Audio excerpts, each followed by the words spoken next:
Yun o na. Ay.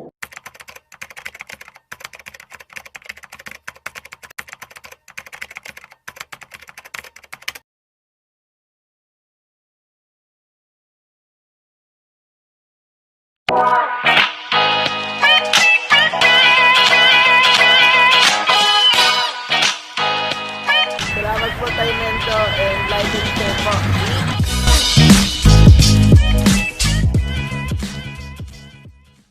So yun mga kagamba, dito tayo sa Pila, Laguna.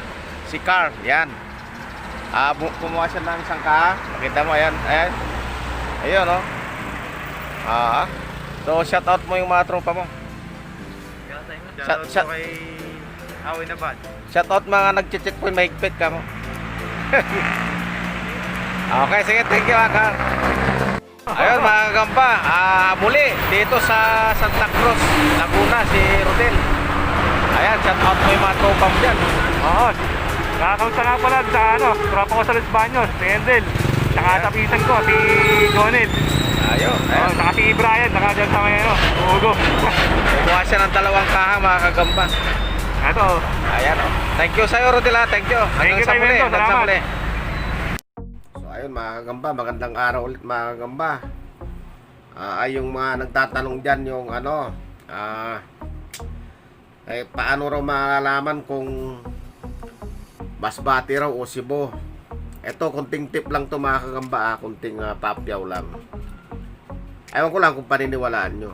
Ang Cebu kasi mga kagamba, pag tinignan mo, dry siya. Dry. Ang Masbate naman, pag tinignan mo sa kaha, makintab siya mga kagamba. Yung pagkaitim niya, yung pagkapula niya, kita mo parang may mantika. Ganyan mga kagamba. Basta sariwa yung Masbate, ha. At saka pinagtataka nyo ngayon, bakit yung salmon namumukod tangay parting norte lang yun, hindi siya nabubuhay dyan sa parting Mindanao. At saka yung gagambang Masbate at saka Cebu, ba't mahahaba ang paa? Makakapal ang pata. Yung samantalang Tagalog, maiiksi. O, di ba? Yan ang pinagtataka nyo. Iba-ibang species ng gagamba mga kagamba. Mahigit 300 yan, klase ng gagamba. So yung iba nagtatanong din dyan na mag-reseller daw. Tuturuan ko kayo mag-reseller mga kagamba. Huwag kayong pa bigla-bigla na kaagad magbibenta kayo, wala kayong kaalam-alam. Napakahirap pumasok sa isang hanap buhay na hindi nyo muna pinag-aaralan mga kagamba. So kailangan ma-briefing muna kayo, makapag-usap tayo para naman di ka kawawa na malulugi ka lang. Ayun. So yung tanong ng tanong dyan, ano na lang mga kagamba, tawagan nyo na lang ako kayo. Tawagan nyo na lang ako.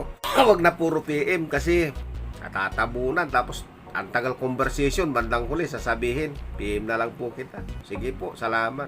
Daming tanong. Ang daming tanong na walang kabuluhan mga kagamba. So sana kung magtatanong tayo, yung may sense, para ganahan din naman akong sumagot. Pag sinabi ko kasing mix, huwag mo nang tatanungin kung kasaba ba maliit. Mix nga eh. Pag sinabing banusan, andras doon yan Masbate. Mix din yon. Kaya huwag mo na itanong kung anong size mga kagamba. Automatic nandun lahat ng klaseng size nun. Bahala ka na kung anong kaha mapili mo. Piliin mo yung maliliit, okay lang. Piliin mo yung maraming malalaki, okay lang. Ganun yung mga kagamba. Iba rin yung sizing. Pag sizing kasi understood yan, good yan. Good size yan mga kagamba. Siyempre natural, may presyo yan. Saka karamihan lang naman umuorder ng mga sizing na yan, yung mga maglalaban mga kagamba. Pero yung mga pambinta lang sa mga bata, karamihan mix kinukuha. Ganun lang mga kagamba. Pagka magtatanong tayo, medyo maging matalino tayo magtanong. At saka yung tanong ng presyo, sinabi ko na yung presyo doon sa unang conversation. Pagdating sa dulo, tatanong ulit yung presyo.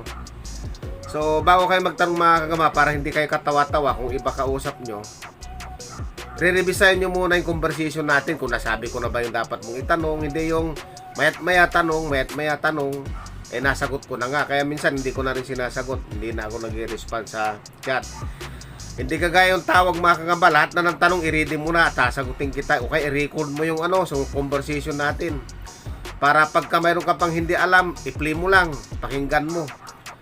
Ganon mga kagamba. Ganon ang matalinong tao. Walang maraming sabi sa taong marunong umintindi. Yun mga kagamba, di ba? Walang maraming sabi sa taong marunong umintindi. Yan mga kagamba, di ba? Maliwanag.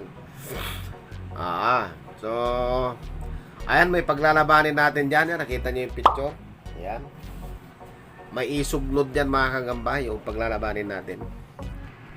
Ayan mga kagamba, tungkuan yan. Yung isa tungkuan, nilagyan natin ng isuglod yan mga kagamba. Saka yung isa normal na gagamba. Ito, ipapakita ko sa inyo itong tungkuan. Malikot na siya mga kagamba.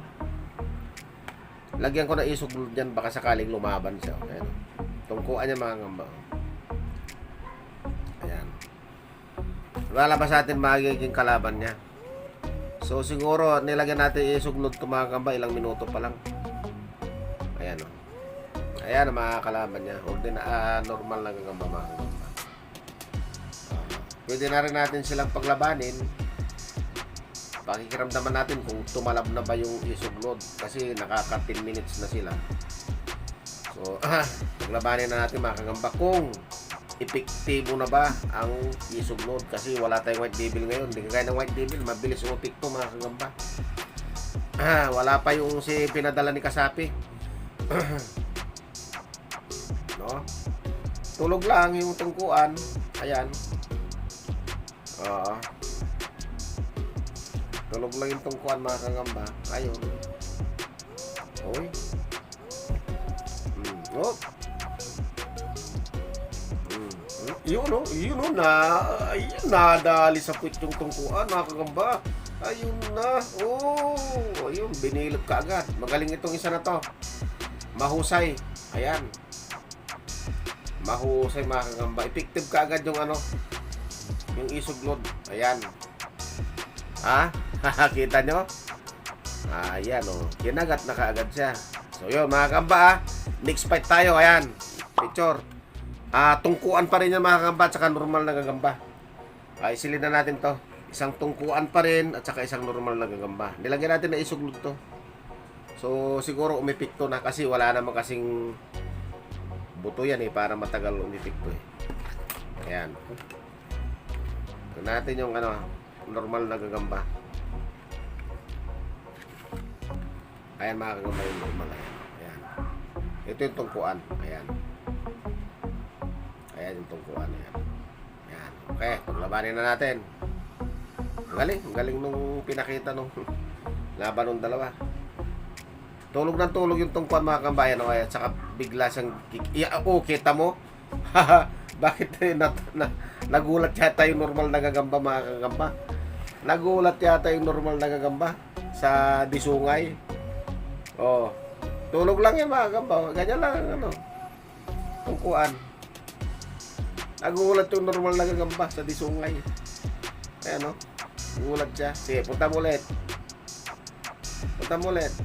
Yan. Balik-balik na lang siya. Natakot na mga kagamba. Okay, puntaan mo. Yan. Puntaan mo na. Yan. Uy! Magaling tungkuan mga kagamba. Lumalaban pag may isuglod.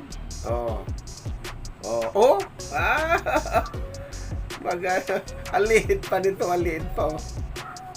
Talo itong malaki na ito, si Rao na to. Lumaban ka kasi.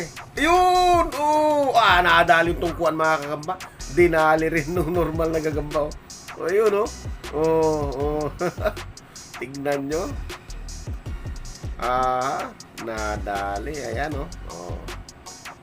tignan nyo mga kagamba. Nadali niyo tungkuan. Ayan nadali. Kanina tumatakbo, tumatalsik. Oh, lumaban din siya, napilitan siya. Sabi niya, kulit mo ah, sabi siguro. Oh.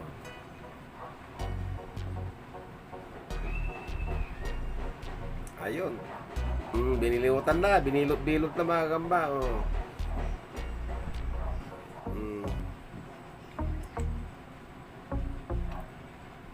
Ayun. Malupit din pala to.